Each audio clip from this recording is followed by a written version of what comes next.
Penjualan mobil di tahun 2022 sudah tembus lebih dari 1 juta unit. Sekretaris Jenderal Gabungan Industri Kendaraan Bermotor Indonesia atau Gaikindo Kukuh Kumara mengungkapkan ada beberapa penyebab penjualan mobil sudah kembali tinggi pada tahun lalu. Kukuh menjelaskan, pemerataan infrastruktur seperti jalan tol di berbagai daerah yang menumbuhkan pusat-pusat ekonomi baru dan wisata baru, sehingga mendorong kebutuhan kendaraan logistik hingga kendaraan pribadi.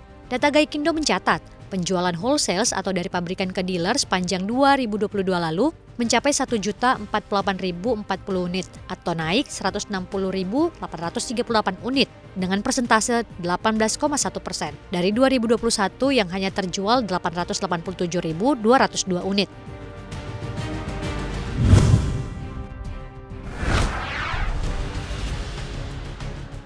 Menteri Investasi atau Kepala Badan Koordinasi Penanaman Modal atau BKPM, Bahlil Lahadalia memberikan pernyataan yang mengejutkan. Bahlil menyebutkan pembangunan fasilitas pengolahan dan pemurnian mineral atau smelter yang tidak berorientasi pada energi hijau akan dibatasi. Sebagai detail pembatasan pembangunan smelter, Bahlil menguraikan bahwa saat ini produk dari hasil smelter khususnya biji nikel adalah nikel PIG iron atau NPI, di mana NPI sudah masuk dalam kategori pionir.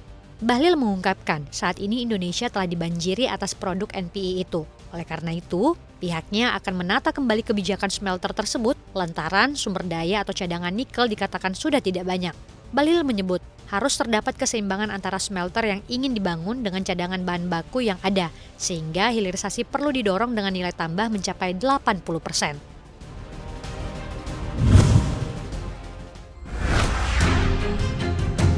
Belum puas melawan mata uang negeri Paman Sam, rupiah kembali melibas dolar pada penutupan perdagangan di akhir pekan ini. Di pasar spot, rupiah berakhir pada level 15.140 atau menguat 1,28% melawan dolar Amerika Serikat. Sementara data dari Gisdor Bank Indonesia, rupiah ditutup di level 15.177 per dolar AS. Dengan posisi tersebut, rupiah menjadi mata uang terkuat di kawasan Asia.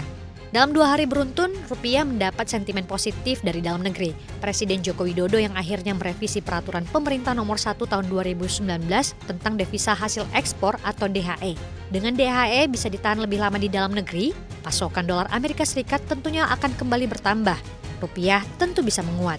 Sementara itu, sentimen eksternal datang dari rilis data inflasi berdasarkan Consumer Price Index di Amerika Serikat pada Desember 2022 yang tumbuh 6,5% secara tahunan, jauh lebih rendah dari sebelumnya 7,1%. Rilis tersebut membuat pelaku pasar semakin yakin The Fed akan mengendurkan laju kenaikan suku bunganya dan bisa dipangkas lagi pada akhir 2023.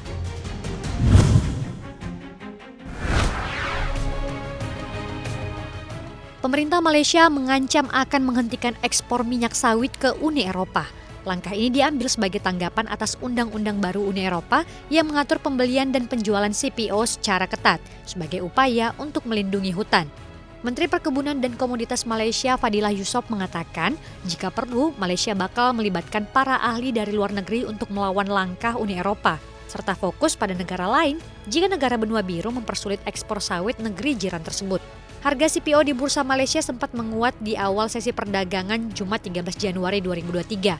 Harga CPO sempat naik ke Rp3.914 Malaysia per ton, meski akhirnya harus kembali melemah 1,13% ke level Rp3.870 Malaysia per ton. Sementara itu, Duta Besar Uni Eropa untuk Malaysia mengatakan pihaknya tidak melarang impor minyak sawit dari negara tersebut dan membantah bahwa Undang-Undang Deforestasi menciptakan hambatan ekspor Malaysia. Indonesia dan Malaysia pun sepakat akan meningkatkan pasar minyak kelapa sawit dan memerangi diskriminasi yang dilakukan oleh Uni Eropa.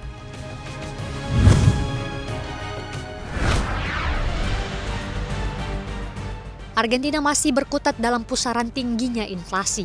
Inflasi tahunan di negara tersebut hampir menyentuh 95% tertinggi dalam 32 tahun terakhir atau sejak 1991. Bak anak tangga, laju inflasi di negeri yang baru memenangkan Piala Dunia tersebut terus menanjak sejak awal tahun lalu. Hingga Desember, inflasi berada di 94,8%. Sementara secara bulanan, inflasi berada di 5,1%. Kondisi ini didorong harga pasar naik hampir 2 kali lipat dibandingkan tahun lalu. Sektor pariwisata, minuman beralkohol, dan harga perumahan memimpin kenaikan harga bulanan tersebut. Menteri Ekonomi Argentina Sergio Massa memproyeksikan inflasi Desember tidak akan lebih 5%.